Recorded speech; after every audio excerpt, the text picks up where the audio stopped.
Hey Cool Cat, welcome to Mental Health Music Lessons with I'manni Mellis. We're going to be learning about the bass clef and reading notes on that. The bass clef is very similar to the treble clef in that they both have 5 lines, and every line and every space relates to a different note. The big difference is that the bass clef is all about playing notes that are lower on the piano. So when we had our middle C here, when we had our middle C here before, that was low on the treble clef. But on the bass clef, middle C is high up on the clef, meaning that our C is actually located right over there. As a little bit of a review, do you remember what the Midi note name is for this middle C?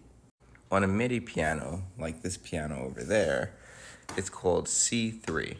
And on an acoustic one, it's called C4. Congratulations if you remembered that. If you didn't remember that, that's A-okay. We have a little video on that. I think it was 2 videos ago. I thought it would be a fun opportunity to take this middle C, because we're on a bass clef now, and go downwards with it and talk about the different note names that way. So when we do our solfege signs, now we're going to be going from the top to the bottom. So let's find our C. Do. So we have do, ti, la, sol, fa, mi, re, do. It's kind of low. Instead of singing on solfege, we can actually sing this via the note names. So let's journey on over to the piano.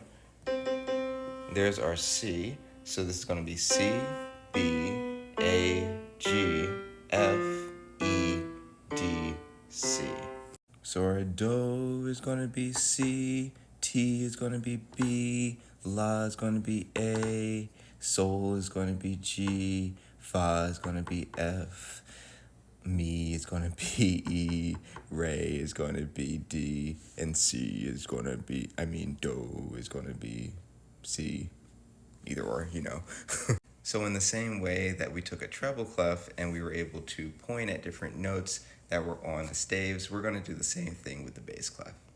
This is a great technique to do if you're bored and you don't have your instrument and you need a way to just occupy your mind so that you can stay focused in the long run. Because sometimes doing little distractions here and there to separate a very long task can be very beneficial. Okay, so here's a little example of pointing at different letters and singing. So we have do, ti, la, do, ti, la, sol, la, ti, do. Okay, cool cats. I hope that was really helpful, and I hope you're able to apply this to your life whenever you need it. This has been Imanni from Imanni Music. I hope you have a mentally healthy rest of your day. Bye.